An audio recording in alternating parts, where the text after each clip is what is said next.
Bismillahirrahmanirrahim. Assalamualaikum warahmatullahi wabarakatuh. Salam sejahtera, salam Melaka berwibawa, pintar, hijau, bersih. Saya rasa angin ni kot dia bunyi. Ada masalah? Tak ada, boleh dengar? Okey. Terima kasih kepada saudara pengacara majlis yang saya hormati, pihak penganjur daripada QIP, ketua syarikat, ketua kilang dan barisan ketua-ketua lah, banyak nak sebut kat sini. Hadirin hadirat, muslimin muslimat yang dirahmati Allah dan yang saya kasihi, panel penceramah pada malam ini iaitu yang berbahagia Ustaz Dr. Haji Muhammad Farid Ravi bin Abdullah.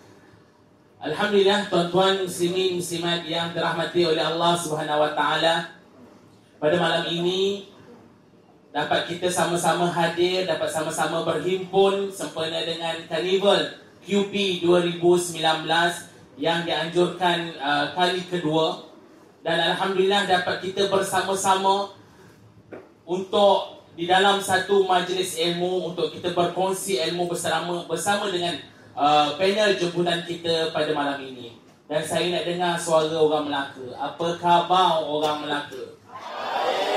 Khabar baik. Dia kena ada khabar belakang tu. Kalau baik tak jadi sangat orang Melaka. Sekali lagi, apa khabar orang Melaka? Aku pekat dia Ustaz. Kalau kat Jordan ke Ustaz Mesir ada Ami, ada bahasa Pasau. Inilah pasal orang Melaka. Jadi alhamdulillah, tuan-tuan muslimin muslimat yang dirahmati oleh Allah Subhanahu Wa Taala, pada malam ini kita bersama-sama dengan seorang selebriti dakwah, seorang ilmuwan ulama yang kita segani di negara Malaysia ini, iaitu tak lain dan tak bukan Ustaz Dr. Haji Muhammad Farid Ravi bin Abdullah. Selamat datang Ustaz ke negeri Melaka. Ya, terima kasih. Terima kasih Ustaz. Okey. Ke negeri bersejarah. Ustaz selalu datang ke Melaka? Selalu. Alhamdulillah Ustaz. Sebenarnya kita selalu jumpa Ustaz. Ustaz macam malu dengan saya ke saya malu dengan Ustaz? Okey, jadi alhamdulillah tuan-tuan, dengan tajuk Berkatkah Rezekiku, kita mulakan bicara ilmiah kita pada malam ini. Saya suka memetik firman Allah Subhanahu Wa Taala dalam surah Al-Baqarah ayat 172. A'udzu billahi minasyaitonir rajim. يا أيها الذين آمنوا كلوا من طيبات ما رزقناكم واشكروا لله إن كنتم إياه تعبدون. Allah Subhanahu Wa Taala berfirman di dalam surah Al-Baqarah ayat 172, yang maksudnya apa? Wahai orang-orang yang beriman. Siapa yang beriman? Kita. Makanlah dari benda-benda yang baik, iaitu yang halal, yang telah kami berikan kepada kamu, dan bersyukurlah kepada Allah Subhanahu Wa Taala jika benar-benar kepada Allah engkau ataupun kau sembah. Hadirin hadirat muslimin muslimat yang dirahmati Allah, firman Allah Subhanahu Wa Taala ini jelas menunjukkan kepada kita untuk kita makan apa sahaja yang Allah Subhanahu Wa Taala telah sediakan pada kita. Jadi Ustaz, bagi mukadimah kita, bicara kita pada malam ini Ustaz, apabila kita bercerita dengan rezeki, bercerita dengan keberkatan rezeki yang kita cari, menjadi lumrah dan kewajipan bagi setiap kita mencapai tahap keberkatan. Nak sejauh mana Ustaz yang dikatakan rezeki yang kita cari selama ini? Ustaz jangan tenung saya macam takut. Ustaz tenung saya tu takut ke saya takut? Dah lupa dah Ustaz, tak apa Ustaz. Bagaimana nak dikatakan rezeki yang berkat itu Ustaz? Silakan Ustaz. Terima kasih kepada saudara moderator, kepada pengurusan tertinggi QIP Malaysia dan juga Melaka, seterusnya kepada MD QIP dan juga barisan pengurusan daripada warga Jepun. Konnichiwa. Sebelum tanya orang Melaka, tanya orang Jepun dulu. Thanks for coming and attending our program tonight. Thanks for supporting this motivation talk to Malaysian people. InsyaAllah, by this program, I hope I believe that Malaysian people, especially from Melaka, they will support your QP product. Tepuklah sikit.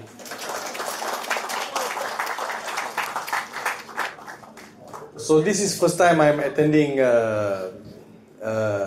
Japanese companies program, especially about this product QP. Normally we take mayonnaise. I don't know what product normally I bring my wife to shop, to the mall, to buy the things, the goods. But I don't know what kind of mayonnaise my wife buy from the shop. So from today forward, we will buy QP.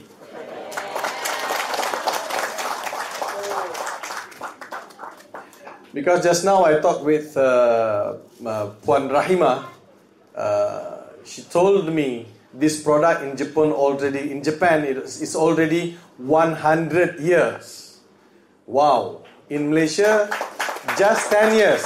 It's very inspiring me to knowing about this product. I asked Mr. Puan Rahima, what means QP?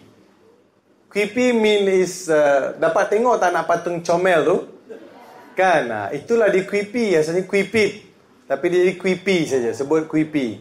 So QP maksudnya comel. Siapa nak comel, makan QP. QP means cute. Cute, you know, cute.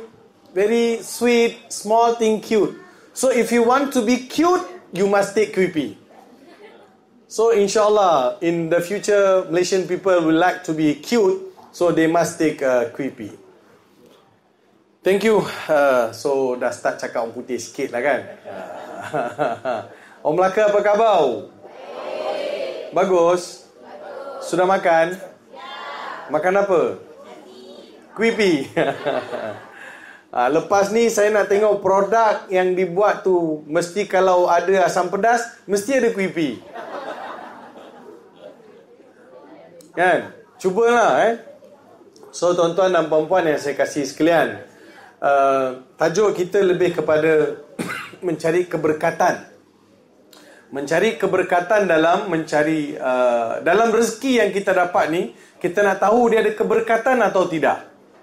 So nak tahu ada keberkatan atau tidak, kita tengok dulu apa makna barakah.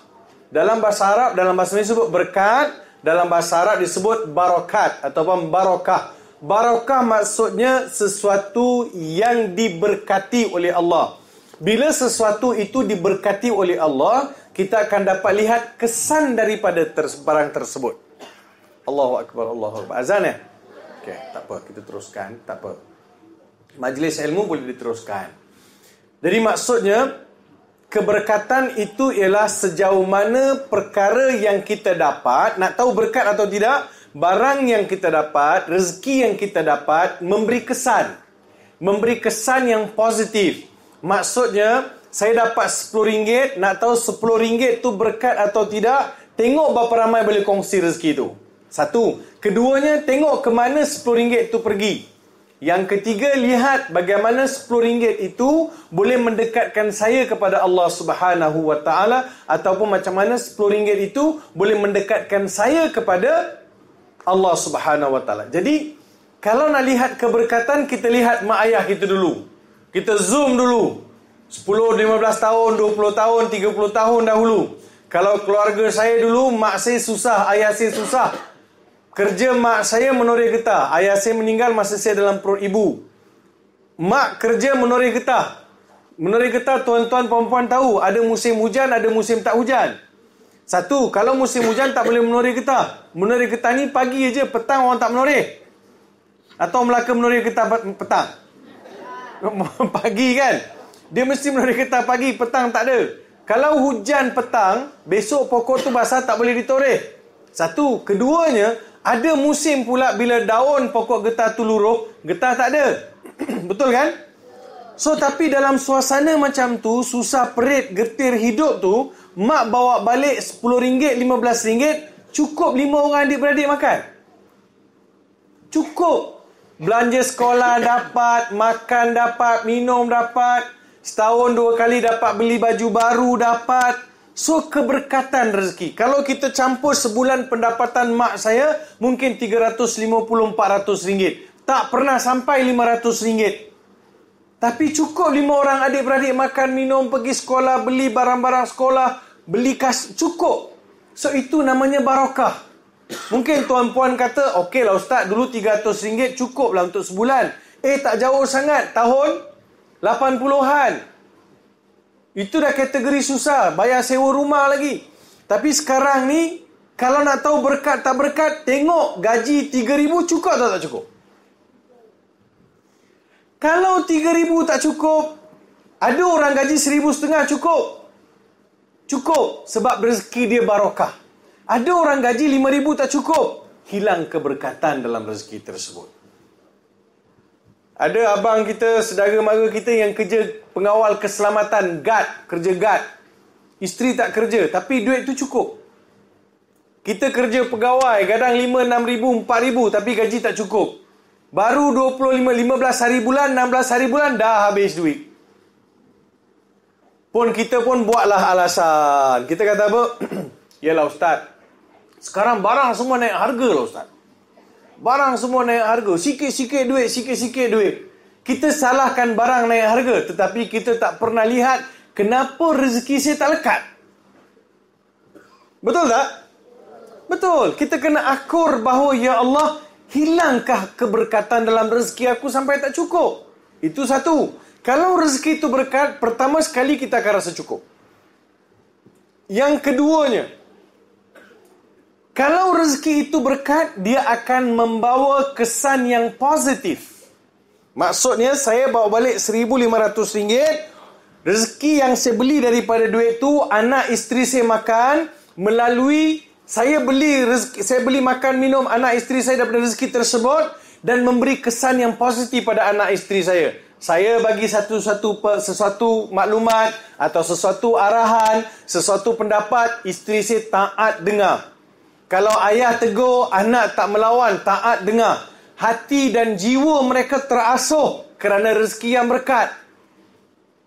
Kalau hari ini kita bagi anak isteri kita makan, tapi masih lagi isteri lawan cakap suami, anak-anak tak cakap dengar ibu dan ayah, kita kena cek balik rezeki yang kita bawa balik. Kita kena cek balik rezeki yang kita bawa balik. Halal atau tidak? Halal lah ustaz, saya pergi kerja pukul 8.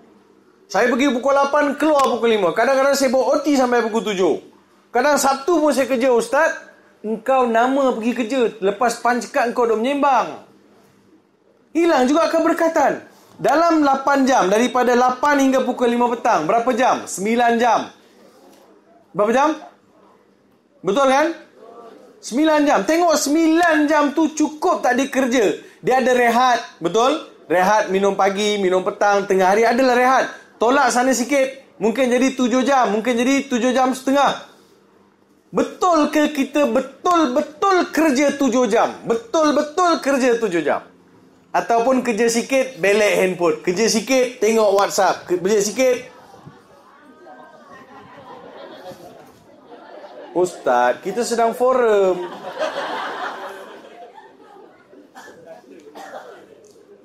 Kan? Nak berkat forum tak boleh WhatsApp. Cari nampak? maklumat, Ustaz. Oh, iyalah. Cari maklumat dia. Okey. Nampak tu? Betul atau tidak? So, maksudnya daripada pukul 8 sampai pukul 5 petang tadi, kerja tu ada tak dia memenuhi tuntutan majikan saya untuk mempertingkatkan kualiti kerja? Saya ini masuk kerja dalam keadaan saya dulu tak ada kerja. Orang ambil saya kerja. Saya syukur tak dengan kerja yang saya dapat ni? Dalam keadaan ramai manusia di luar sana tak ada kerja, kita diberi kerja oleh QP. QP bagi kita kerja. Kita boleh tak cakap, alah kalau QP tak ambil aku kerja, aku boleh kerja tempat lain. Amboi, hari ni kau sombong lah. Dulu masa minta kerja, tak macam tu. Saya suka tengok perangai orang masa interview, ustaz. Saya pernah jadi panel interview dulu. Duduk. Sila kenalkan diri saudara. Nama saya Muhammad Farid Ravi bin Abdullah, berasal dari Kampung. Okey, belajar. Saya belajar sekian-sekian. Okey. Tahu tak kerja apa yang diminta? Tahu. sebagai operator, manager, operator QP. Kan, operator ataupun quality control dalam kap QP. Okey. Tahu apa ni waktu kerja, tahu pukul 8 hingga pukul 5. Okey. Gaji sekian banyak, tahu. Tak banyak kita bayar tau. Kalau berbanding dengan kilang-kilang yang lain, kita punya agak murah sikit. Dia jawab apa? Saya tak kisah tuan, asalkan rezeki saya halal. Kan? Yalah, okey, 8 hingga 5. Kadang-kadang kita akan minta you kerja lebih, masa lebih boleh. Tak ada masalah tuan. Saya sedia berkorban jiwa dan raga. Engkau masa mula-mula punya sembang boleh tahan. Masa mula-mula nak bagi kerja, muka kesian. Kan, muka memang seorang yang baik, innocent person. Kan, no problem boss. Whatever you ask me to do, I will do boss. No problem. 8 to 5. Even I can stay in company 8 to 12 midnight. No problem. As long you will appoint me as an operator here, I will do for you anything, whatever you want. Wah boy, kau punya janji kan, bukan main lagi. Lepas dapat kerja 3 bulan, kita punya quality control ataupun supervisor kita kata, Encik kena stay sampai malam, kita ada produk kita kena keluarkan lebih. Kenapa pula saya? Dia kata. Kenapa kau orang lain? Saya nak balik tahu sebab anak saya baru lepas bersunat. Nak buat jadi macam-macam alasan. Isteri saya sangat mengandung. Kan bila-bila masa saja ketumban dia boleh pecah. Kau macam-macam kau punya alasan. Kan? Nenek sakit, anak sakit. Tadi bukan main masa interview dulu. Pukul 12 pun boleh tuan. Sabtu Ahad pun tak apa. Saya nak tidur sini pun boleh tuan. Dia punya sembang, ya Rabbi. Lepas kerja baru. Tak bolehlah macam tu tuan-tuan. Saya rasa tuan-tuan kerja di kilang Jepun ni, tuan-tuan akan terjaga. Tengok masuk pun, satu paling tidak pun tuan-tuan masuk, kebersihan. Dia akan beri berat. Keduanya kebajikan pekerja. Dan dia tidak akan membebankan pekerja dari luar daripada kemampuan. Sebab mereka jaga etika. Betul atau tidak? Kalau cuba masuk kilang lain tengok. Kan? Elok datang lurus berjalan, balik bengkok. Tak, saya bukan nak memburukkan company lain, tetapi saya nak beritahu kerja dengan sebuah company, syarikat yang mempunyai nilai etika yang tinggi dan dia meletakkan nilai etika yang tinggi, pekerja juga kena datang dengan nilai etika yang tinggi. Jadi pertama sekali saya sebut keberkatan itu adalah sedikit tapi cukup. Yang keduanya ialah dia memberi kesan yang positif kepada ahli keluarga. Sebab 8 hingga 5 saya betul-betul kerja.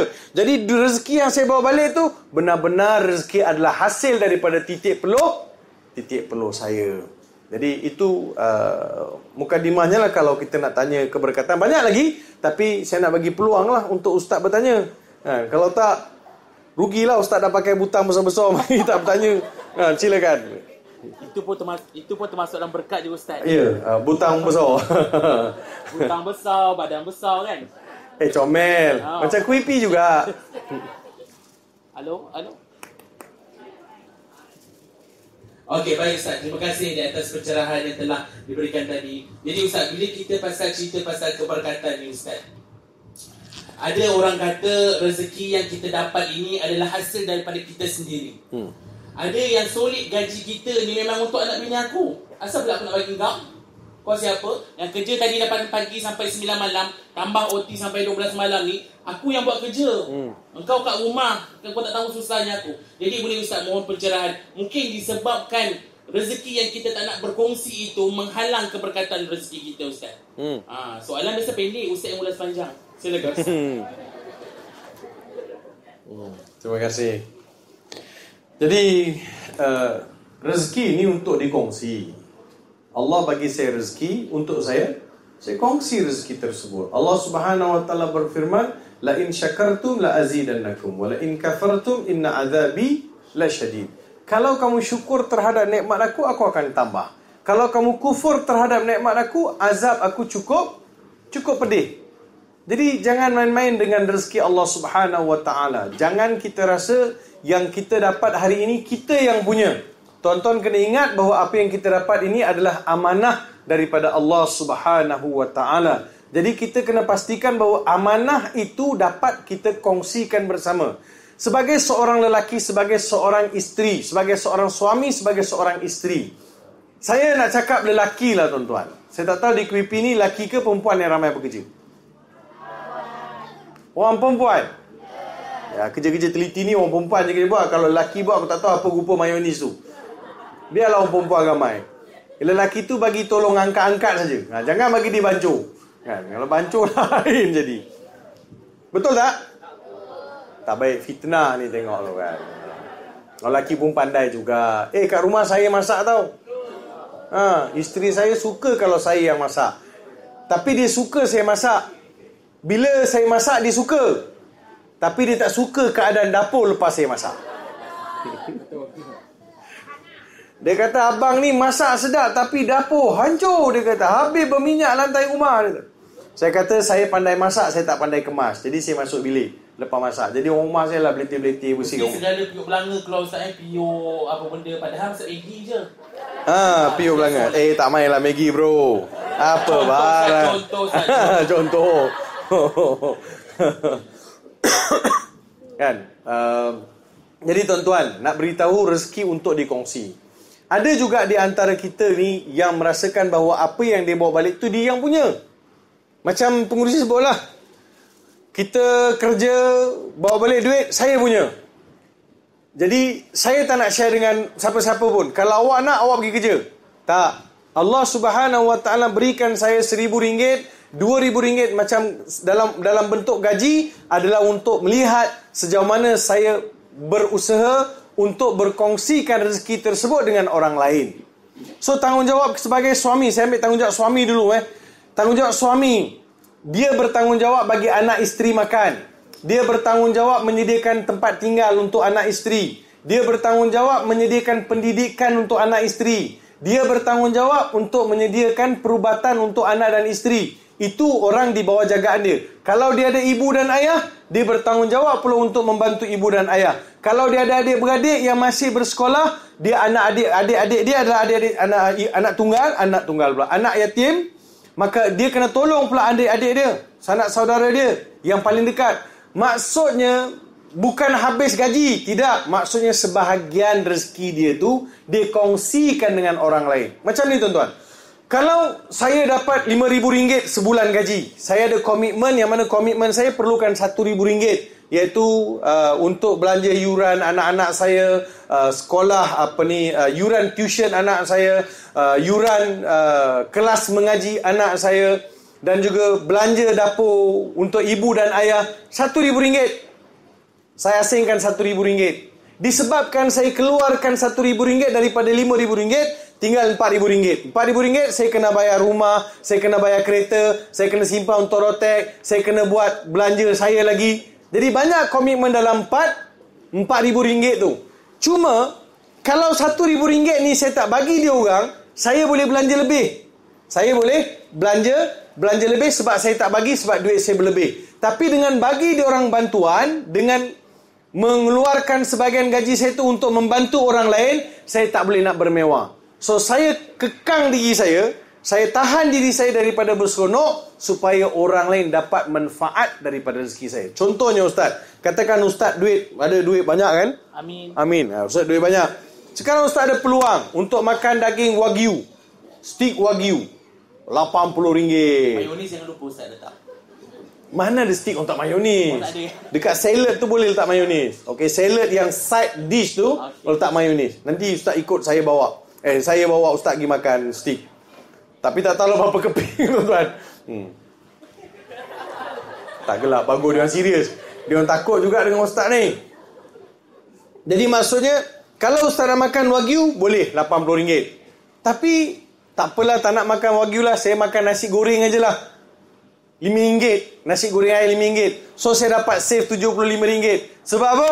RM75 tu saya nak simpan, saya nak bagi mak saya. So dia berkorban keinginan dia tu untuk bagi orang lain. Kalau dia tak makan wagyu, dia mati ke? Kalau dia tak makan wagyu, dia akan semput ke? Tak. Kalau tak makan wagyu, adakah iman dia jadi lemah? Tak. Adakah dengan tak makan wagyu dia tak semula semayang? Tak juga.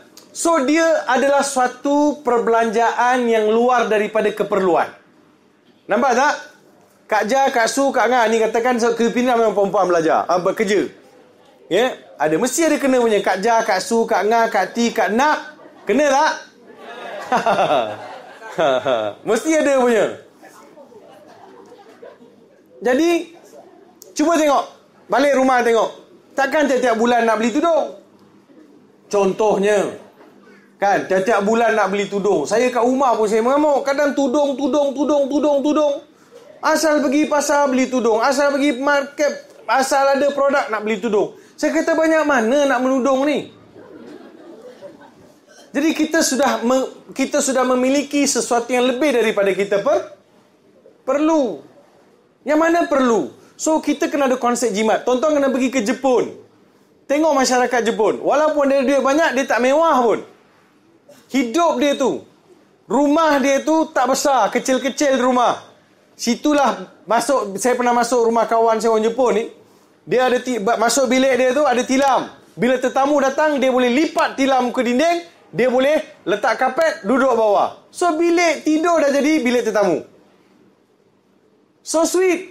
Jadi maksudnya nak kata boleh dimanfaatkan suasana itu dengan keperluan. Saya nak beritahu bahawa jangan terlalu berkira dengan rezeki Allah Subhanahu wa taala.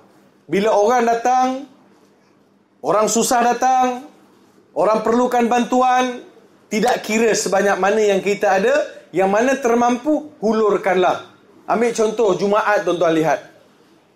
Solat Jumaat, orang lelaki solat Jumaat kan. Dia bila solat Jumaat, dia masuk duit dalam tabung. Ada yang masuk duit dalam tabung, dan ada yang bila tabung datang dekat dengan dia, dia bangun solat sunat.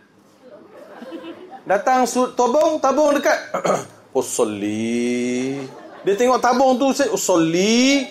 Dah tabung dah jalan, Assalamualaikum warahmatullahi. Punyalah teruk, tabung tu pun dia takut. Kadang tabung dan tabung tu dia masuk berapa ringgit? Berapa ringgit? Tengok orang lelaki ada tak nak jawab. Aku tahu dah. Dia masuk RM1 je. Mazhab dia RM1. Dulu, kini dan selamanya RM1 dia masuk.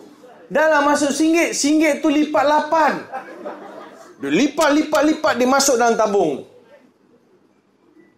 Saya ni kadang terlibat dengan kira duit. Sebab saya jawatankuasa masjid kan, kira duit. Kadang menyumpah tuan-tuan.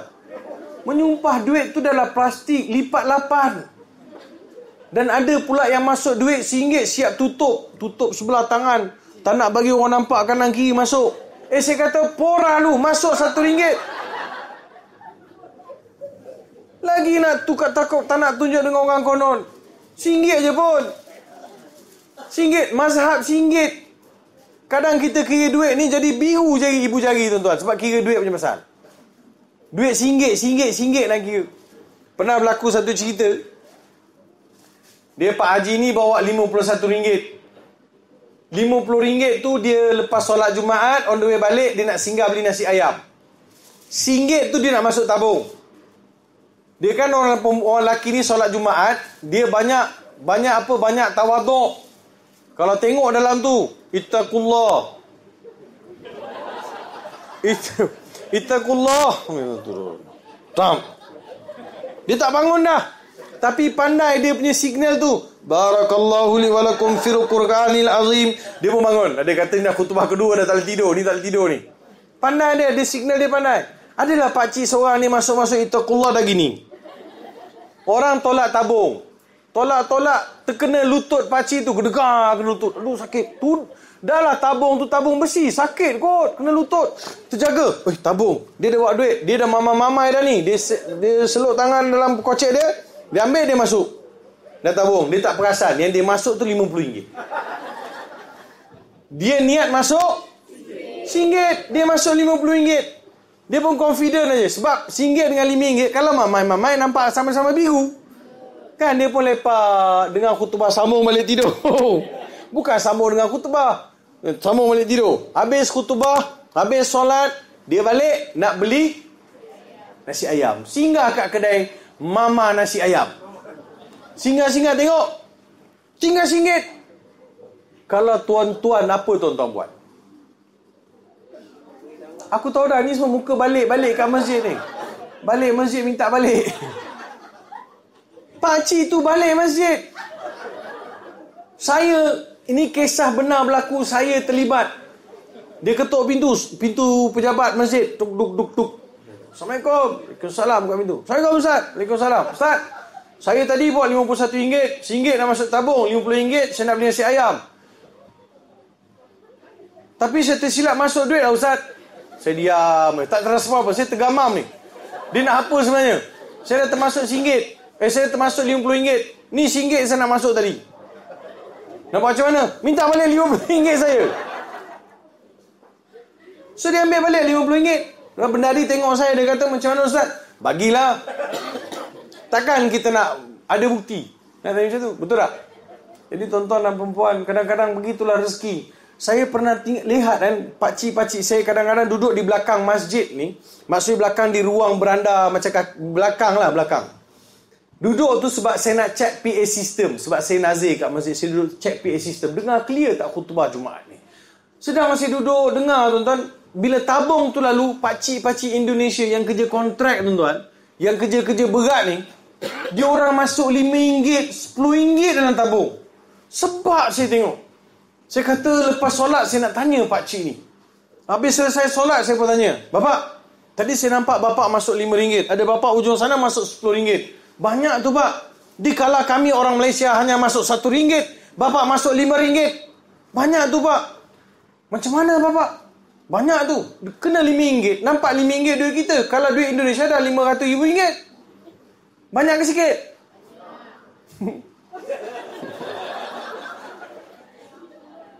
Banyaklah. Kira RM500. RM500,000 tu RM5 dia pun macam-macam dia boleh beli. Betul kan? Apa agaknya pakcik Indon terrespon? Dia kata, Ustaz, syukur kami boleh kerja cari rezeki di Malaysia ni. Syukur Ustaz. Tengok. So dia punya ekspresi syukur itu, dia kongsi rezeki dia ke masjid. So saya nak beritahu tuan-tuan, sekadar yang termampu, jadilah pemurah dengan rezeki yang Tuhan bagi. Jangan dipegang rezeki itu. Saya nak pesan, orang yang pertama jangan lupa lepas dapat gaji ibu dan ayah. Jangan asyik nak bertangguh, jangan asyik nak beralasan. Kalau anak perempuan memang saya selutlah anak perempuan. Kalau anak lelaki ni lambat sikit. Bukan Ustaz. Kalau anak perempuan masuk aja gaji, hari yang sama juga dia akan transfer duit untuk mak dia. Dia akan cari jalan untuk bagi duit ke mak dan ayah dia. Tak macam anak lelaki. Bukan anak lelaki sinilah, anak lelaki tempat lain. Dah balik. Ataupun yang tak datang. Kan? Ataupun yang dekat Burkina Faso. Tahu tak? Tak tahu, tak apalah. Betul kan? Kalau anak lelaki ni memang solid. Kalau anak perempuan ni memang. Kalau anak lelaki, lambat. Nantilah isteri tanya, bang, abang dah bagi belum duit kat mak abang? Nantilah. Kak Long mesti dah bagi punya. Lepas tu, bang dah bagi belum? Besok tanya lagi. Apa masalah awak ni? Nanti saya bagilah. Dah bertangguh. Duit dah habis. Abang dah bagi belum? Belum lagi. Tapi duit abang dah habis lah. Pinjam duit awak. Dah punya cak ayam punya abang. Kadang-kadang duit yang dapat tu rezeki tu tuan-tuan, ialah daripada keberkatan doa ibu dan ayah. Jangan lupa. Bagi untuk mak, bagi untuk ayah. Ini beralasan. Kadang boleh telefon pula mak. Assalamualaikum mak. Waalaikumsalam. Long apa khabar? Long okey mak, sihat. Inilah mak, bulan ni Along ada belanja lebih sikit lah mak. Tak dapat lah nak bagi. Biasa bagi mak 300. Biasa bagi 300. Bulan ni Along bagi 100, boleh tak mak? Sebab Along kena tukar tayar kereta lah mak. Ada belanja lebih sikit lah mak. Agak-agak je mak cakap apa? Tak apalah. Tak bagi mak tak apa, mak ada belanja. Walaupun orang tua tu tak ada belanja, dia akan cakap tak apalah mak ada. Tak apa, tak payah susah-susah Long. Nak beritahu jangan anak dalam keadaan susah, nak disusahkan lagi nak bagi duit bagi mak dan ayah. Saya nak pesan satu, tidak akan menjadi papa kedana anak yang memberi duit atau belanja pada ibu dan ayah. Malahan ianya adalah pembuka bagi jalan-jalan rezeki yang lebih luas lagi. Tolong tuan-tuan. Kadang-kadang nak bagi mak ayah berkira-kira. Jangan macam tu. Jadi sebab itu saya nak sebut, di antara keberkatan rezeki adalah boleh berkongsi dengan orang lain. Apa kata orang Kuipi ni, dia mungkin ada tabung kebajikan, mungkin dia ada persatuan kebajikan. Jadi melalui tabung-tabung itu boleh disalurkan kepada kaki tangan yang susah, yang kaki tangan ditimpa musibah, ataupun ada orang kampung yang terkenal susah. Jadi kita kena buat macam tu. Saya di masjid, saya nazir Masjid Bandar Seri Putra, saya nak bagi tahu, di bawah masjid saya ada jaga 22 orang anak yatim. Bulan-bulan saya bagi RM100. Ada pula 20 orang ibu tunggal. Bulan-bulan ibu tunggal dapat RM200. Jadi kita cuba rezeki yang orang bagi tu, yang kita dapat tu kita share. Tuan-tuan tak tahu betapa rezeki yang kita kongsikan itu Allah akan pulankan dalam keadaan yang berganda. Saya nak share satu cerita. Boleh? Boleh? Boleh, Ustaz. Alright. Terima kasih. Kalau tak ambil butang kang. Dari tadi saya geram tengok. Dia ingatkan saya tengok dia, tapi saya tengok butang. Tapi sama-sama comel. Jadi Ustaz Kuipi. Jadi saya dekat Mekah sekali tu. Bulan puasa. Saya baca Quran lepas solat asar. Ada seorang pakcik daripada Afghanistan duduk sebelah saya. Dia pun baca. Dia duduk berzikir. Dia pegang tasbih. Dia berzikir. Dia tengok saya baca Quran. Quran saya kecil aja. Saya tengah baca. Dia pun tengok Quran saya. Dia tengok. Kan? Lepas tu dia senyum. Saya pun habis baca dah. Saya baca. Dia senyum dengan saya. Senyum. Dia kata. Dia senyum tengok Quran tu. Saya pun bagilah. Dia pegang. Dia pun pegang. Dia belik. Dia seronok. Saya kata hadiah.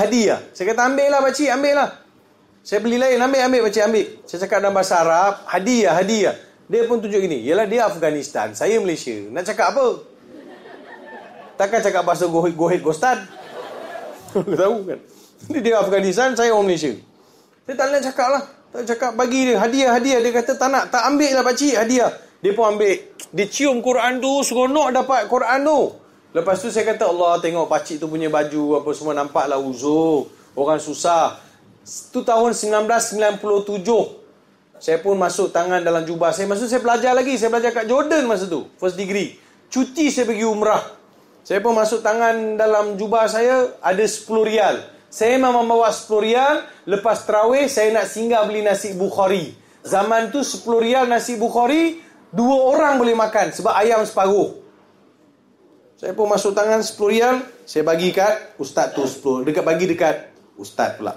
Bagi dekat Afghanistan. Bagi dekat pakcik Afghanistan 10 rial. Saya sedekah lah. Dia kata tak nak. Saya kata hadiah. Sedekah. Dia pun saya letak juga dalam kocek dia ambil. Saya pun bangun. Tempat-tempat tu dah panas sikit. Saya nak beralih tempat lain. Saya nak berjalan tuan-tuan. Saya berjalan nak cari tempat sejuk. Terserempak dengan orang kampung saya. Nama dia Haji Ayub. Terserempak dengan orang kampung saya. Dia ni Region Manager Maybank. Dia jaga Terengganu, Kelantan, Pahang. Gaji besar, puluh-puluh ribu. Kan? Dia jumpa saya, dia kata, Farid.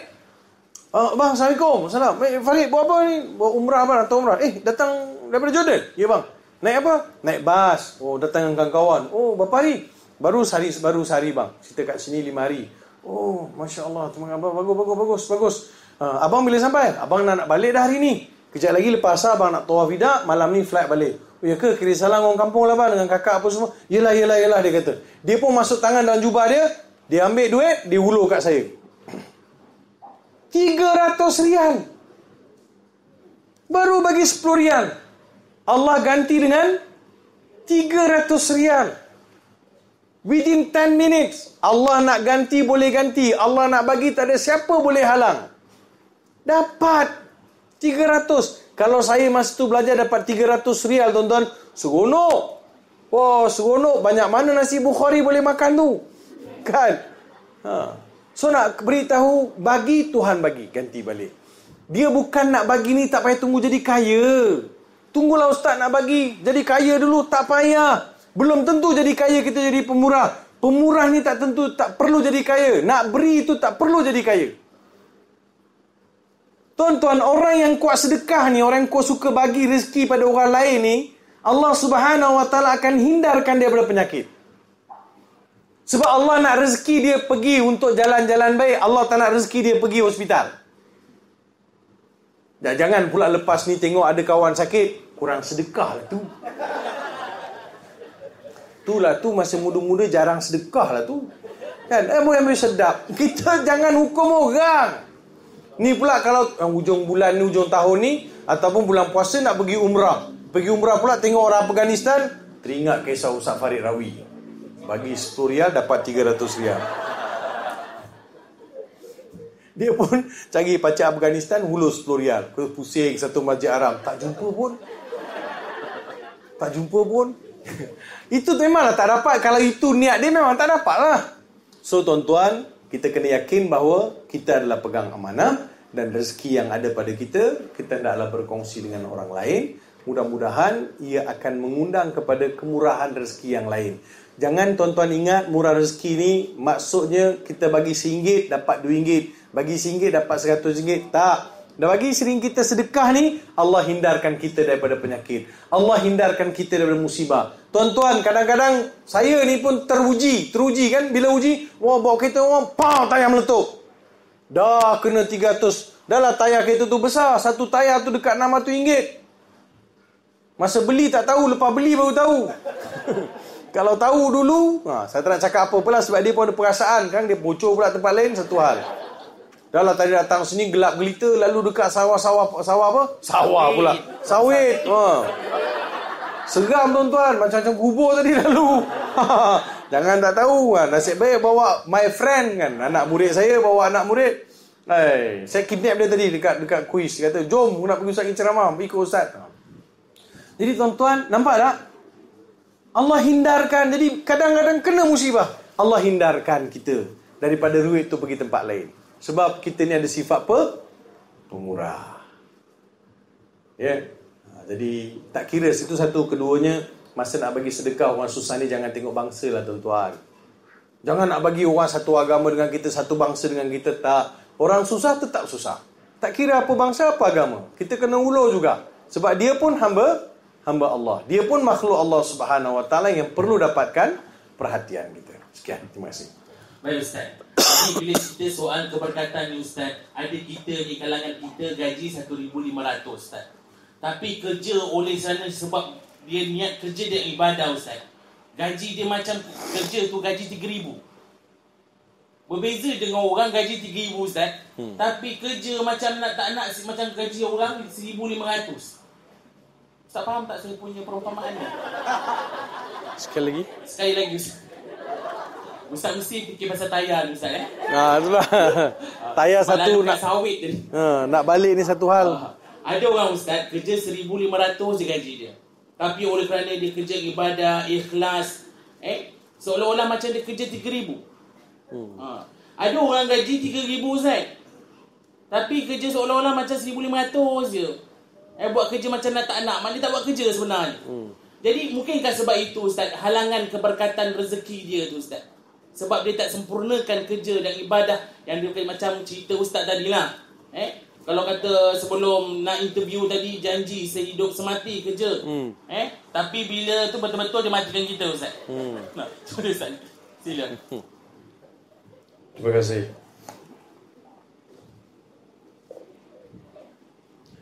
We still discuss about how we can share our salary. Let's say I get 3,500 ringgit Malaysia. Maybe I have my friend, he need money. Maybe my family, my brother, my sister, or anyone in my village or in my place, they need for help. So my responsibility as a human being, I must give some part of my salary to help people. That is I'm asking them to do. That means our life, when you go to job, you get salary, you don't think on yourself only. You don't think this money belong to me. I must keep my money, put in the bank. That I must expense for myself. So you must know, because you have mother, you have father, you have a brother. Maybe you have a sibling, they are orphans. Or that means they don't have father, they don't have mother. So you must give some part of your money to encourage other people, to help other people.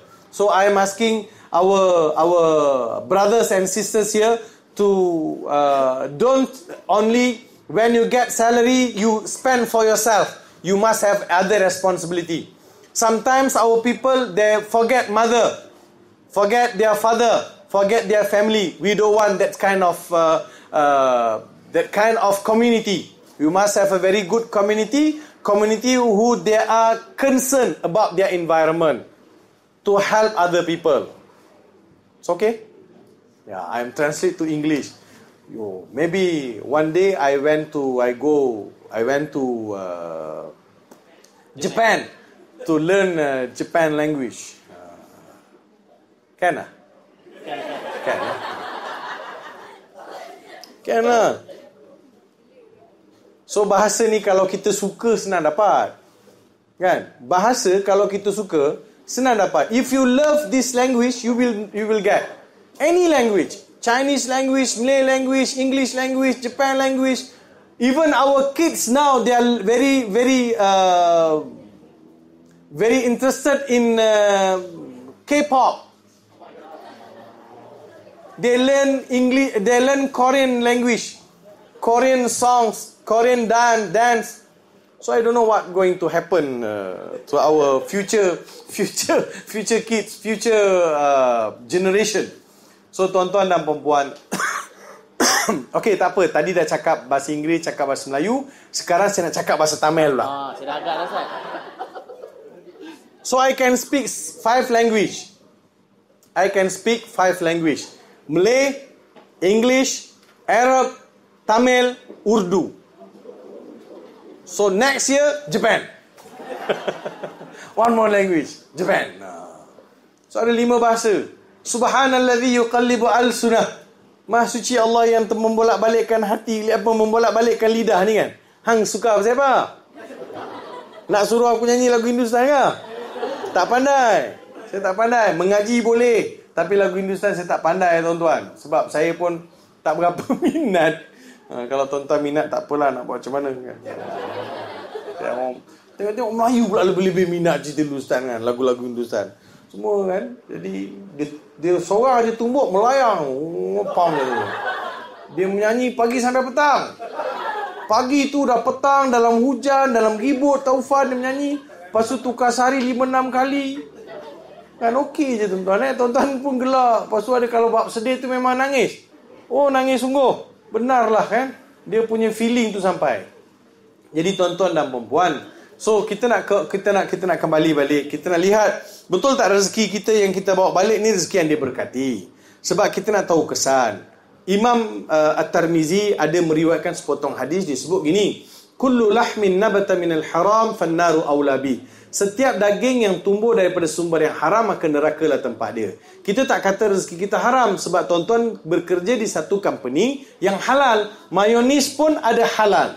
Mayonis yang halal. QP produk halal. Maksudnya kita kerja dalam industri yang halal. Satu. Keduanya, dia merupakan keperluan hidup manusia. Manusia perlukan makanan. So kita buat makanan untuk manusia. Ketiganya, melalui kerja ini kita dapat wujudkan suasana yang sejahtera. Maksudnya tidak ada kemiskinan, tidak ada kefakiran. Sebab Rasulullah sallallahu alaihi wasallam sebut, kefakiran itu boleh membawa kita kepada kekufuran. Kadal fakru an yakuna kufra. Kemiskinan, kefakiran boleh membawa masyarakat kepada kekufuran. Adakah bermaksud kufur terkeluar Islam? Tidak. Kufur dalam arti kata dia akan mula mempertikaikan qada dan qadar Allah Subhanahu wa taala. Mungkin dia kata, kenapa orang kat situ kerja dapat kerja, saya tak dapat kerja? Kenapa orang tu kerja, saya tak dapat kerja? Kenapa orang tu dapat makan, saya tak dapat makan? Kenapa orang tu tak semayang pun dapat gaji, boleh beli kereta besar, dapat duit banyak? Saya ni semayang, puasa tutup aurat, saya tak dapat pun. So pertikaian itu boleh merosakkan keimanan. Itu yang disebutkan boleh membawa kepada kekufuran. So bila saya bekerja, saya dah terkeluar daripada golongan-golongan tersebut. maka saya mesti kembali balik melihat ini adalah satu peluang yang Allah Subhanahu wa taala berikan kepada saya, dan saya mesti buat dalam kerangka dengan niat ianya adalah satu ibadat. Satu ibadat. Selagi mana kita tidak dihalang. Pertama sekali, apa itu ibadat? Kerja itu nak jadi ibadat, pertama sekali kerja itu tidak ada unsur-unsur mensyirikkan Tuhan. Buat mayonis ada syirik pada Tuhan tak? Tak ada, betul tak? Mana ada ustaz? Tak ada. Yang keduanya, ada tak mayonis ni kita jual benda yang memudaratkan orang lain? Tidak. Yang ketiga, ada tak pihak majikan menghalang kita daripada mentaati perintah Allah? Tidak ada. Kalau tiga unsur ini tidak ada, kalau tiga unsur ini tidak wujud, maka kerja kita adalah ibadat. Walaupun saya ambil gaji bulanan, tetapi dia adalah ibadat. Wa qul i'malu fasayarallahu 'amalakum wa rasuluhu thumma turadduna ila 'alimil ghaibi wasyahada fayunabbi'ukum bima kuntum ta'malun. Yang bermaksud, katakan kepada mereka, wahai Muhammad, bekerjalah. Bekerjalah. Allah dan Rasul melihat. Allah melihat, Rasul melihat tak? Dekat akhirat Rasulullah sallallahu alaihi wasallam akan melihat balasan yang kita terima selepas kita ditinggalkan oleh Rasulullah sallallahu alaihi wasallam. Dan juga orang beriman akan lihat. Jadi setiap kerja yang kita buat, dia akan dipaparkan. Kalau kerjanya halal, maka halallah paparannya. Kalau kerjanya haram, maka akan kita dimalukan di hadapan Allah Subhanahu wa taala. Jadi sebab itu kita lihat bahawa kerja kita masih dalam kerangka ibadat. Kita tidak buat sesuatu yang mendatangkan mudarat kepada orang lain, dan sepanjang kita kerja, kita juga tidak meninggalkan perintah-perintah Allah Subhanahu wa taala. Jadi semua ini kita lihat kenapa kita tidak boleh buat dengan lebih baik lagi, dengan lebih berkualiti lagi, dengan keadaan yang lebih sempurna lagi, dengan hati yang lebih ikhlas lagi. Pertama sekali tuan-tuan, Ustaz sekarang jadi apa? Saya pula nak tanya Ustaz. Agak-agak Ustaz. No, he asking me question. Now I'm going to ask him question. It's fair. Entah imam. Betul Ustaz. Imam. Entah suka tak jadi imam? Suka. Suka saja ke atau suka sangat-sangat suka? Suka sangat-sangat. Suka sangat-sangat. So, bila kita buat satu benda, kita kena ada minat yang tinggi. Macam saya nak jadi seorang pensyarah, saya mesti minat. Saya rasa pencerah Ustaz. Pensyarah. Pencerah saya nak cari kuipi ni. Kalau lepas makan kuipi ni, kalau jadi cerah lagi bagus. Boleh tak add sikit apa-apa benda dalam tu? Makan kuipi jadi cerah. Tapi gambar tu cerah sikit. Ini zaman banyak amal soleh. Ini dah banyak amal tak berapa soleh tuan-tuan. Tu muda lagi, darah masih fresh, jadi cegah lah sikit tuan-tuan. Hang ni pandai tanya soalan-soalan di luar forum. Dulu anak saya bila pergi sekolah, dia tadika. Dia pergi sekolah, cikgu tadika kan dia bagi ajar budak-budak ni makan sayur kan. Dia suruh makan sayur. Hendaklah anak-anak makan sayur. Kalau makan sayur ni kulit akan jadi cantik, kulit akan jadi cerah. Anak saya ni di kopi susu ada yang teh susu. Sebab isteri saya dia Chinese mix. My father-in-law Chinese. My mother-in-law Malay. I married their daughter. Now my kids they have a three blood. Malay, Melayu, India, Cina. One Malaysia. One. Jangan cakap dia tak balik. Tapi dalam gate ni boleh Jadi nak beritahu anak saya Melayu ada, Cina ada, India ada. So family saya lah. So anak saya balik, dia kata, Bah, bila balik tadika lah, bila cikgu suruh makan sayur, anak saya suruh makan sayur. Bah, makan sayur. Sayur semua tolak kat saya. Makan sayur, bah. Kenapa? Sebab cikgu cakap kalau makan sayur banyak, kulit jadi cantik. Nasib baik anak yang cakap. Mak dia, isteri saya dah terkekek-kekek kat dapur dah. Saya kata, awak suka kenapa? Tak adalah, kelakar juga anak-anak kita. Awak cakap betul-betul, baru perasan ke? Jangan tuan-tuan. Dia, baru ni saya ada baca satu artikel. Black skin ni, kulit hitam ni, dia adalah protected daripada banyak macam jenis penyakit kulit. Warna hitam ni, hang tak payah jemur, biar macam ni tak apa. Tapi betul, tuan-tuan tengok masyarakat India ataupun orang yang berkulit hitam, dia kurang penyakit kulit. Dia Tapi kurang. kalau kat JPJ kena tahan Ustaz. Sebab tinta. Lebih ratus. Tak lawak pun.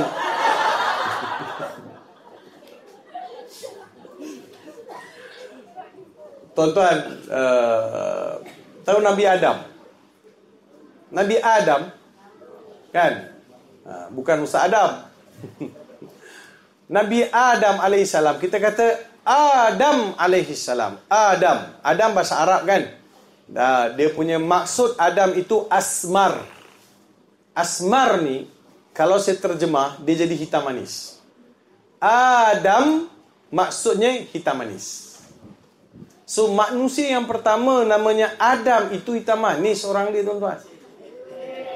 So tuan-tuan nak tengok Adam, tengok saya. Hang banyak cakap. Adam tu asmar, warna saya. Siapa nak tengok Adam, tengok saya. Tapi yang cerah-cerah ni warna mak lah. Saya nak tanya tuan-tuan, ayah ni dia bangga anak serupa dia ke atau serupa mak? Ayah. Oi, halo. Saya mesti seronok tengok anak saya macam saya. Oi, sebiji macam ustaz lah anak ustaz. Wah, saya mesti sebangga. Wah, my blood dan anak saya. Sebab itu pepatah Arab sebut faman syabaha abahu fama zalam. Tu ada kawan sahabat-sahabat kita daripada masyarakat India. Kan?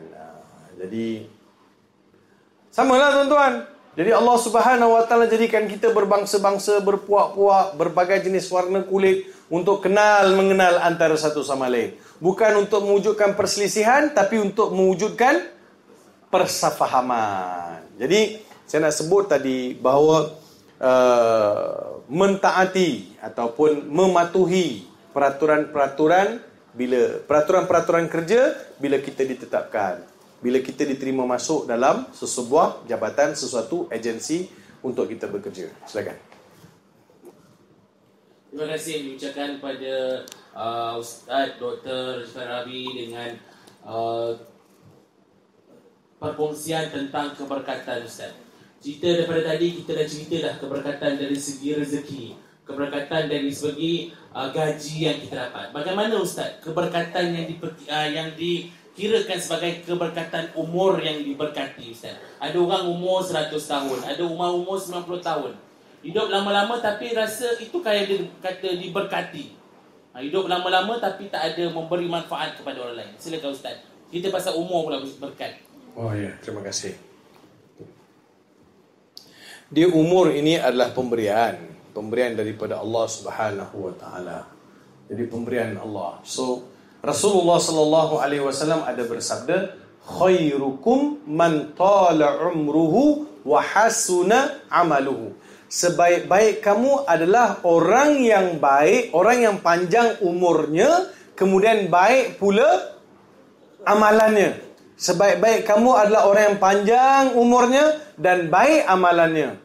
Dan seburuk-buruk kamu ialah orang yang panjang umurnya dan buruk pula amalannya. Jadi Rasulullah sallallahu alaihi wasallam dah bagi hint dah kepada kita supaya panjang umur itu mesti diisi dengan amal soleh. Sebab orang tua-tua kata, rumah kata pergi, kubur kata mari. Semakin berumur, semakin pendek umur kita, semakin panjang. Bila umur saya meningkat, adakah itu bermaksud umur saya semakin banyak atau umur saya semakin pendek, semakin singkat? Semakin pendek lah, betul tak? Maksudnya kita jadi semakin pendek umur kita. Setiap hari kita sambut, setiap bulan, setiap tahun kita sambut birthday, itu adalah tanda umur kita semakin pendek. Semakin kita menghampiri kepada ajal. Jadi Rasulullah pesan, orang yang baik di kalangan kalian ialah orang yang lebih baik amalannya. So saya nak amalan macam mana tuan-tuan? Pertama sekali, saya tak boleh tinggal solat. Saya tidak boleh tinggal solat. Ribut, taufan, apa sekalipun, solat tidak boleh ditinggalkan. Kita mesti cari jalan untuk solat. Sehari 5 waktu solat. Subuh 2, Zuhur 4, Asar 4, Maghrib 3, Isyak 4. 2, 4, 4, 3, 4. Jangan ditikam. Jangan ditikam. So itu talian hayat kita kepada Allah Subhanahu wa taala. Sekarang tuan-tuan berada di bulan Rejab. Dalam bulan Rejab ada satu peristiwa besar berlaku. Peristiwa apa? Isra dan Mi'raj. Dalam peristiwa Isra dan Mi'raj, Allah Subhanahu wa taala bekalkan kepada Rasulullah sallallahu alaihi wasallam solat 5 waktu sehari semalam. Walaupun asalnya 50 waktu, dikurangkan sampai 5 waktu. Itu tanda Allah sayang kepada umat Nabi Muhammad sallallahu alaihi wasallam. Jadi 5 waktu solat ini talian hayat. Subuh Allah letak 2, Allah tak letak 4 sebab Allah tahu subuh orang sibuk, orang nak kerja. Kena pula sekarang subuh 6, 10, 6, 7, 6, 8. Subuh sekarang berapa Ustaz? 6, 8 minit. Lepas azan subuh 10 minit tunggu. Dan 6.20 kamat. Kena pula imam baca surah panjang. 6.45 baru habis solat. Kan? Imam-imam ni pun kadang tak faham ke? Saya pun. Dah kalau subuh tu lewat, baca pendek sudahlah. Hari itu dia naik syekh, dia pun baca 3 muka surat. 1 rakaat. Oh, jenuh orang dah mula risau, dah gelisah dah orang saya tengok. Kita boleh perasan orang gelisah. Jadi gelisah dah dia bila nak habis. Imam lepas 1 ayat, 1 ayat. 1 ayat, 1 ayat. 1 ayat, 1 ayat. Jadi imam pun kena faham. Sebab itu Rasulullah kata, imam ni mestilah seorang yang faqih, seorang yang faham. So sebelum kamat, bila Bilal kamat, imam hendaklah toleh tengok jemaah. Tengok jemaah semua dah pakai uniform nak pergi kerja. Baca pendek sudahlah. Dah pakai uniform. Oh, kau dah pakai uniform kan? Nak pergi cepat lah. Jaga kau hari ni. Dia pula belasah makmum. Jadi tak boleh begitu, kan? Dia mesti memahami situasi keadaan jemaah dalam masjid. Jadi pertama sekali, solat itu hendaklah dijaga. Nak jaga macam mana Ustaz? Solat itu dia ada 3 perkara penting kita kena faham. Syarat wajib solat, rukun solat, syarat sah solat. Ya, kita ada syarat wajib solat. Dah masuk waktu, dah balik merdeka. Itu bersih pakaian, bersih tempat nak sujud. Kemudian rukun solat ada 13. Kemudian syarat sah solat. Solat, baju yang saya pakai mesti daripada rezeki yang halal. Makanan saya mesti makanan yang halal. Tempat saya sujud mesti tempat yang halal. Kemudian saya ada rukun qalbi. Macam mana nak jaga hati dalam solat. Macam mana nak hadirkan khusyuk dalam solat. Saya kena faham rukun qawli. Macam mana bacaan-bacaan saya boleh saya baiki dalam solat. Kemudian saya ada rukun fi'li. Rukun fi'li ialah perbuatan dalam solat. Macam mana pergerakan tu betul atau tidak. Cuba tuan-tuan lihat dari yang dah solat 30 tahun, 25 tahun. Kualiti solat dia. Go and check and balance. Tengok solat saya betul tak menepati piawaian yang telah ditetapkan oleh fiqh dalam fiqh. Kadang orang kita solat, Allah punyalah laju solat dia. Satu iklan ya tuan-tuan. Satu iklan kat TV tu, pom, dah balik dah. Lajunya, cepatnya solat. Tu ada pula yang solat takbir tak masuk. Nak tengok. Dia takbir tak masuk. Allah. Astaghfirullahaladzim. Di jenis was-was. Allah. Kita kat sebelah, kita yang tension. Bila dia takbir lah panjang sikit, mula-mula Allah tak jadi. Allah tak jadi. Kita kata, bila nak jadi ni? Sekali jadi. Macam jadi. Allah. Kita kata apa? Jadi kot. Sekali bila sampai kat bawah, Astaghfirullahaladzim. Tak jadi pula. Tu. Kemudian dalam mazhab Syafi'i ni, kalau takbir, ibu jari ni dekat cuping telinga ataupun di atas bahu. Cuping telinga ataupun dekat atas bahu, betul? Itu mazhab Syafi'i. Kalau ini untuk lelaki lah. Jadi kalau takbir, Allahu Akbar. Cuba tengok pesen takbir sekarang macam-macam mana. Allah. Allah. Aku tahulah kau belajar silat, kan? Tak payahlah berdiri sangat kau nak tunjuk. Kadang berdiri mengangkang diri. Macam satu sop tu dia boleh, kalau boleh kangkang, satu sop dia akan kangkang. Mengikut mazhab Syafi'i satu jengkal aja. Dia punya jarak berdiri tu satu jengkal. Engkau nak bagi jauh-jauh, nak bagi apa? Selesa, biar berangin. Ni orang lelaki ni kadang-kadang. Bila nak sujud, dia kena rapatkan kaki. Kalau tak, dia tak stabil badan nak turun. Bila dia tarik, dah kosong sebelah tu. Betul kan? Ini perangai kita kadang solat. Itu pun nak dibaiki. Tengok masa sujud. Rasulullah kata sujud ini mesti 7 anggota. Sujud 7 anggota apa dia? Dahi, kedua tangan, kedua lutut, kedua kaki. Cuba tengok kedudukan kaki masa sujud. Ada yang bersilang, ada yang kena tak kena, ada yang RNR kakinya.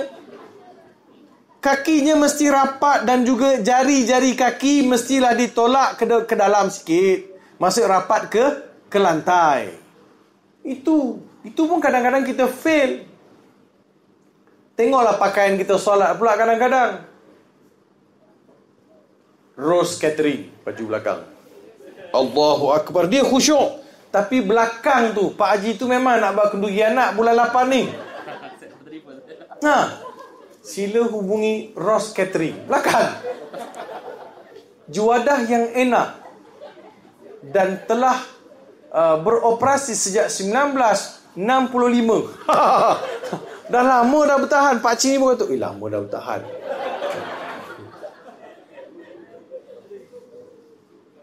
Kan? Kain pun sama juga. Macam-macam jenis kain ada kan? Gajah duduk, mangga, merpati. Kadang nak sujud Allahu Akbar tengok mangga punya. Yang ni ayam serati. Gajah duduk. Nampak? Tak boleh tuan-tuan. Sebab itu kita disunatkan kalau baju itu bertulis-tulis, masuk bilik air terbalikkan. Ini untuk lelaki saya pesan ni. Kalau seorang solat seorang-seorang tak apa. Kalau ada makmum macam mana? Ada makmum macam mana? Ada yang jadi makmum kita. Jadi sebab itu panjang umur tak penting. Yang ni semua kena faham. Baru ni ada orang telefon saya. Ini kisah benar Ustaz. Nak tunjuk cincin ni. Okey. Besar cincin. Serba besar. Cincin besar, baju buta, baju besar. Berkat Ustaz. Berkat Allah. Tapi comel. Tak apalah. Baru ni ada orang telefon saya. Pak Cik ni dia dah pencen. Dia pegawai lah dulu. Dia dah pencen dah. Kebetulan dia pencen tu, dia pergi bercuti dekat Pulau Tinggi. Tahu Pulau Tinggi? Sibu. Pulau Sibu tahu? Kat Mersing. Tahun ni Kripi buat hari keluarga kat Mersing. Cik, sedap-sedap je aku bagi arahan. Tapi nak menyeberangi lah. Tak apa, kat Melaka je sudahlah tuan-tuan. Kita jawab apa. Buat dekat masjid ni, masjid Cina. Ada ruang dia buat hari keluarga. Ada. Padang sebelah tu. Aduh, baru nampak soleh. Jadi Pak Cik ni dia telefon saya daripada Mersing. Daripada pulau tu, daripada pulau saya pernah pergi pulau tu daripada darat, daripada jeti nak sampai ke pulau tu dalam 45 minit. Kalau bot laju 45 minit.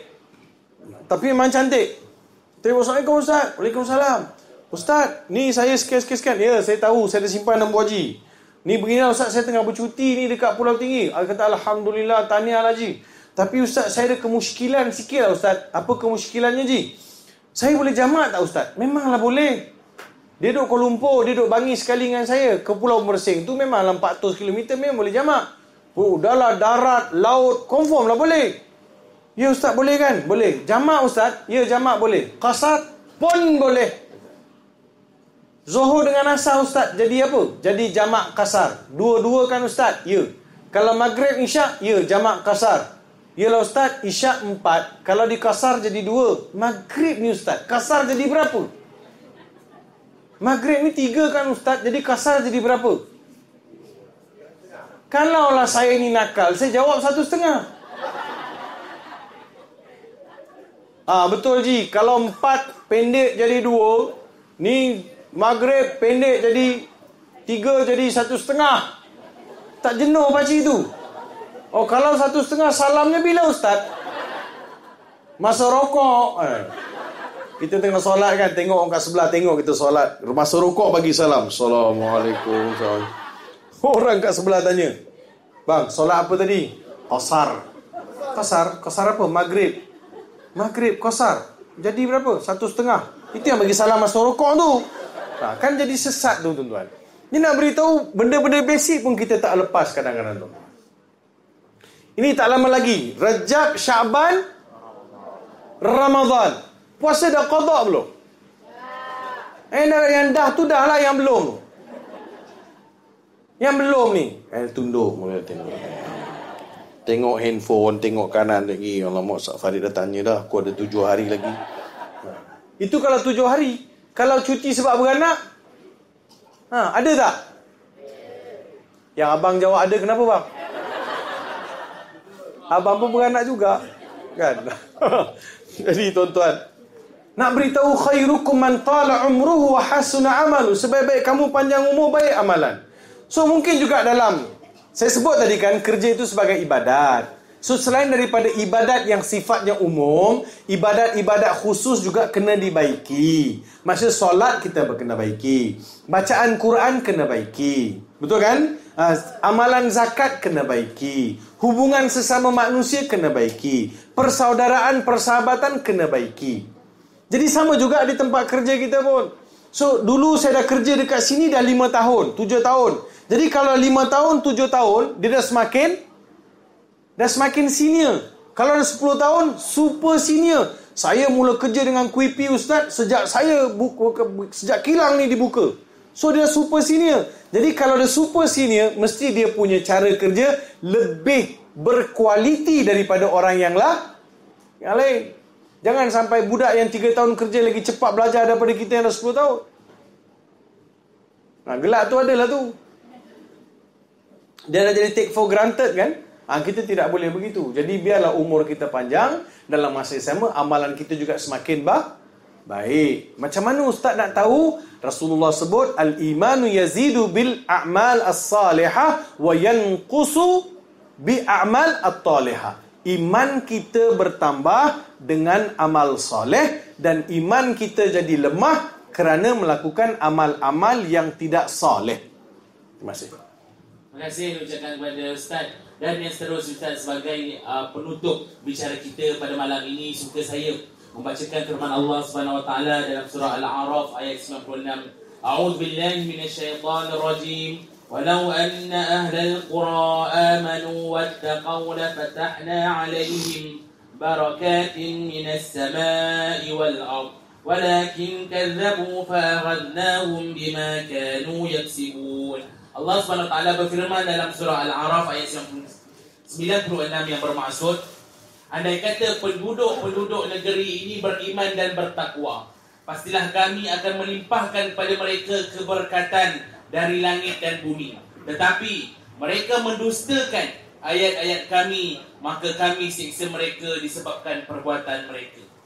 Dan sebagai akhirnya Ustaz, berdasarkan firman Allah Subhanahu wa taala ini, supaya rezeki kita sentiasa diberkati, walaupun sedikit, yang penting berkat. Walaupun tak banyak, yang penting berkat. Tak guna harta banyak-banyak, tak guna.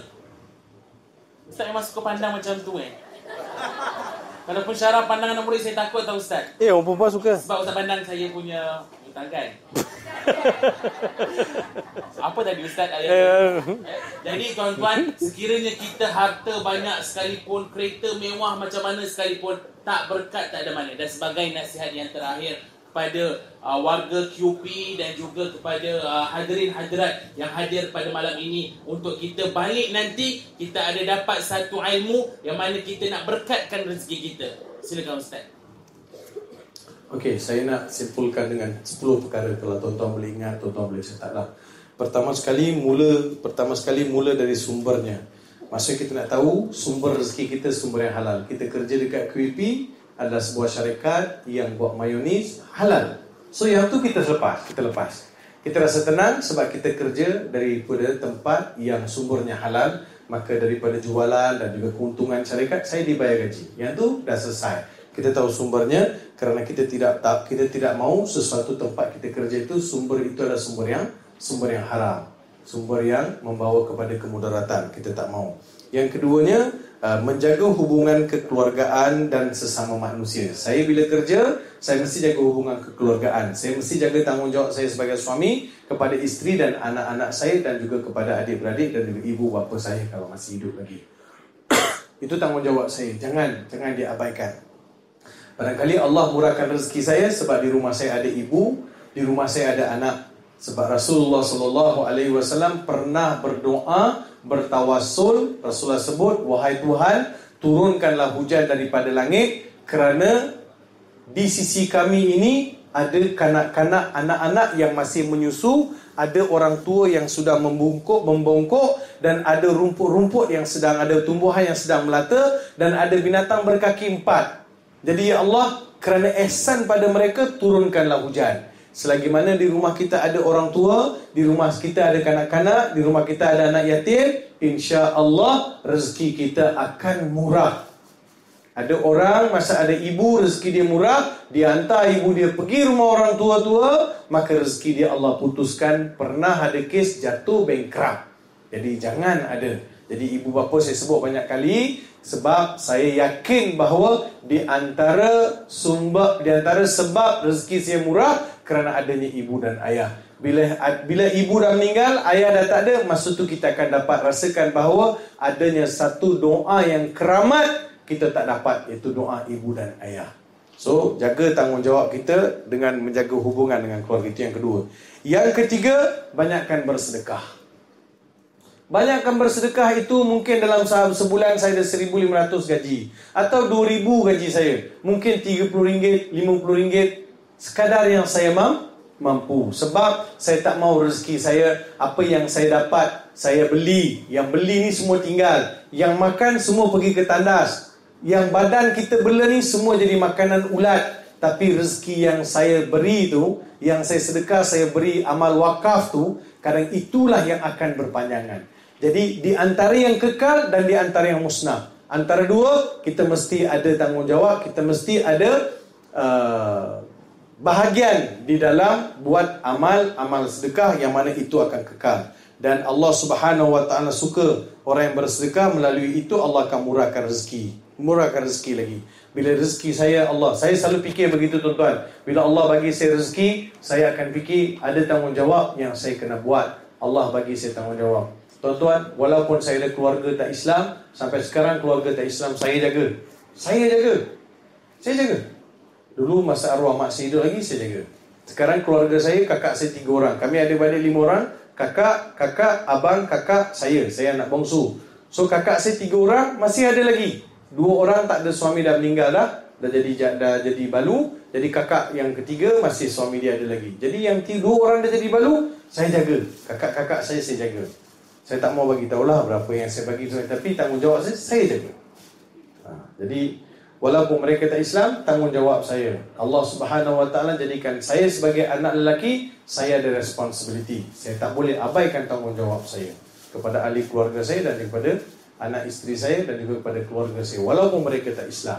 Begitu juga dengan keluarga ipar saya yang Islam, saya jaga. Kita bantu yang mana. Jadi maksud saya nak beritahu, saya sebagai seorang lelaki, saya diberi Allah Subhanahu Wa Taala kemampuan untuk mencari rezeki, bukan untuk saya mewahkan diri saya, tapi untuk saya bantu orang lain. Saya nak bagi tuan-tuan, kereta yang saya pakai tu ada orang sponsor saya, separuh harga orang bayar. Separuh harga tu orang bayar. Kereta saya harga 320,000, separuh tu ada orang bayar. Hamba Allah bayar. Saya kata tak payah dia bayar harga separuh dia bayar. Jadi mungkin juga amal-amal soleh saya di luar sana yang saya bantu orang, Allah hantar dalam bentuk yang lain. Saya yakin tuan-tuan, sampai hari ini Allah Subhanahu Wa Taala tidak berkira-kira. Allah Subhanahu Wa Taala tidak pernah menyempitkan rezeki saya. Saya yakin yang itu. Saya sangat yakin. So tuan-tuan pun kena yakin dengan saya lah. Tapi tuan-tuan kena ingat, tak semua orang Allah Subhanahu Wa Taala beri begitu kan. Jadi jangan pula lepas bagi kita tunggu. Bagi, tak ada pun sponsor separuh harga, tak ada pun. Dan kalau itu niatnya memang tak dapat lah, saya pun tak minta. Dan saya pun tak minta benda-benda tu. Tapi bila ada kalanya Tuhan datangkan. Yang keempat, jangan zalimi orang lain. Jangan zalimi orang lain. Dalam hidup ini jangan zalimi. Maksudnya kalau ada kita zalimi orang, orang tu doa dia akan mustajab. Doa orang mustajab. Orang yang dizalimi itu doa dia mustajab. Dia kata, ittaqu da'watal mazlum fa innahu laysa bainahu bainallah hijabun. Takutlah kalian terhadap doa orang yang dizalimi. Ketahuilah sesungguhnya tiada hijab di antara orang yang dizalimi dengan Allah. Jadi tuan-tuan, jangan zalimi orang lain. Jadi itu yang keempat. Yang kelima, kalau boleh jaga solat sunat duha. Ialah hari kerja barangkali tak dapat kan. Mungkin hari kerja kita kena kerja lah. Tapi kalau ada hari kita ada kelapangan, jangan lupa solat sunat duha. Solat sunat duha 2 rakaat, 4 rakaat, 8 rakaat. Ikut kemampuan masing-masing. Kalau dapat 2 rakaat pun cantik dah duha ni, solat sunat duha. Saya kadang-kadang jaga, kadang-kadang tak jaga. Kadang-kadang jaga, kadang-kadang tak jaga. Yelah, kita pun bagi musim malas, boleh musim rajin. Kan? Tapi dapat nampak tu. Musim jaga solat sunat duha tu, nampak rezeki tu masuk. Nampak tuan-tuan? Ada sekali saya nak cerita, saya pergi ceramah dekat satu rumah orang ni. Rumah orang besar lah, pergi ceramah. Lepas ceramah tu, ramai orang datang. Dia buat dekat rumah. Ni kuliah wanita. Ramai. Mak-mak datin, puan seri, datin seri, ramai. Datang, dengar, duduk, bersimpul, dengar depan. Habis ceramah tu, dia bagi saya makan mi goreng, jamu lah, sembang, balik. Masa balik tu, sampai naik kereta, saya keluar daripada pagar rumah orang tu. Biasanya ada orang hulur lah. Saya cerita terus terang tuan-tuan. Kadang-kadang, yelah, dia ada bagi sumbangan dan sebagainya kan. Hari tu tak ada. Saya kata tak apalah. Biasa terima. Satu hari Allah uji saya, tak ada. Saya kata tak apa. Rezeki Allah luas. Tak ada masalah. Saya pun pergi rumah keluarga angkat saya. Dia kata, Farid, malam ni kalau sempat datanglah rumah. Saya pun pergi rumah keluarga angkat saya. Malam tu saya makan di rumah keluarga saya. Lepas habis makan tu, ayah angkat saya bagi saya iPhone baru. Harga masa tu 3,000 lebih. Walaupun ceramah tu kalau orang tu bagi mungkin 500-600 ribu lah kan. Tapi disebabkan saya kata tak apa, rezeki saya ada di tempat lain, Allah bagi saya 3,000 lebih punya iPhone. Macam mana Ustaz? Dapat kereta harga separuh, dapat iPhone. Ada lagi banyak, kejap lagi saya cerita. Baik, nanti. Jadi maksudnya jangan zalimi orang lain. Jangan lupa bersolat duha. Yang keenam, banyakkan istighfar. Istighfar ni adalah laluan untuk Allah murahkan rezeki. Kalau rasa sempit rezeki, istighfar. Astaghfirullahaladzim, astaghfirullahaladzim, astaghfirullahaladzim. Faqultu astaghfiru rabbakum innahu kana ghaffara yursilis sama alaikum midrara. Sampai habis. Allah Subhanahu wa Nabi Nuh alaihi salam pesan pada kaum dia, faqultu astaghfiru rabbakum innahu kana ghaffara. Beristighfarlah, Tuhan kamu itu sangat pengampun. Allah akan hantar langit ini, awan ini berarak sampai ke kampung kamu yang kering kontang untuk turunkan hujan. Bagi mereka yang tak ada anak pinak, Allah akan dapat berikan dia anak pinak. Bagi orang yang ada tanam-tanaman, tumbuh-tumbuhan dia akan berhasil. Sama juga perniagaan akan berhasil. Tuan-tuan, saya nak pesan juga salah satu benda. Walaupun Kuipi ini syarikat milik orang Jepun, tapi tak salah kita doakan. Ya Allah, kau majukan lagi company kami ini, ya Allah. Kau mudahkan lagi lah urusan-urusan pengurus company kami ini, ya Allah. Biarlah masyarakat terima produk kami ini, ya Allah. Biarlah Kuipi di Malaysia ini mendapat nama dan juga mendapat tempat yang lebih meluas, ya Allah. Lagi luas, lagi banyak job, lagi banyak produk keluar, lagi banyak bonus. Tengok bonus. Dia asking bonus. No, I said, please don't forget to make dua. Pray for company. When you do your pray, when you do your salat, Muslim people normally they perform 5 times salat. They go to pray. So in your pray, you please make dua. Ask Allah to increase the product Kuipi and make people accept the product, and this product become popular in Malaysia. So by the time you can product more quality of Kuipi and acceptable by the Malaysian people. So then you can increase the income. So after increase your income, you will increase your salary, will increase your bonus. You see, they're asking for bonus. So that means if we can do better for the company, I believe the company will take care of the employee. Kalau kita buat sesuatu yang lebih baik untuk company, insya-Allah company akan take care gitu. So itu saya kata, banyakkan istighfar. Jangan lupa istighfar, dan istighfar kita juga doakan kerja kita. Solat sunat tahajud, kalau siapa yang mampu solat sunat tahajud. Kerja tuan-tuan barangkali 8 hingga 5, balik rumah ada masa. Macam saya sampai sekarang tak balik. Tahajud saya tengah jalan tuan-tuan. Kena pula nak lalu dekat celah-celah pokok sawit sekarang ni. Ada orang kata, ustaz kalau rasa seram pasanglah surah Yasin. Pasanglah Quran ustaz. Kalau seram-seram pasang Quran. Saya kata tak. Kalau saya rasa seram, saya akan dengar lagu. Kenapa? Cuba kalau seram pasang Quran lagi seram.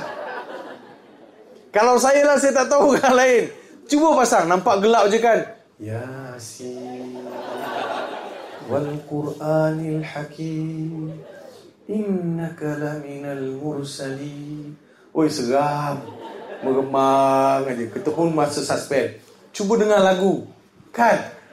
Tak jadi seram dah. Saya tak tahu kaedah orang lain. Saya jalan kalau seram lah, tapi so far tak sempat seram, kan?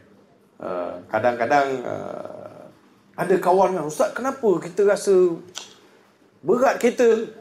Kadang kawan bawa kan, saya kata kenapa ustaz rasa berat? Saya pun seluruh. Ada orang tompang kot, ustaz jangan macam tu ustaz, dia kata kan. Suspend aja. Suspend tuan-tuan. Baca kursi hilang lah dia. Saya kata kau jangan ikut. Kau ikut siap, tak jadi ikut. Tak nak cakap lah. Cuba cakap kan, kalau rasa berat kereta kan, kau jangan ikut.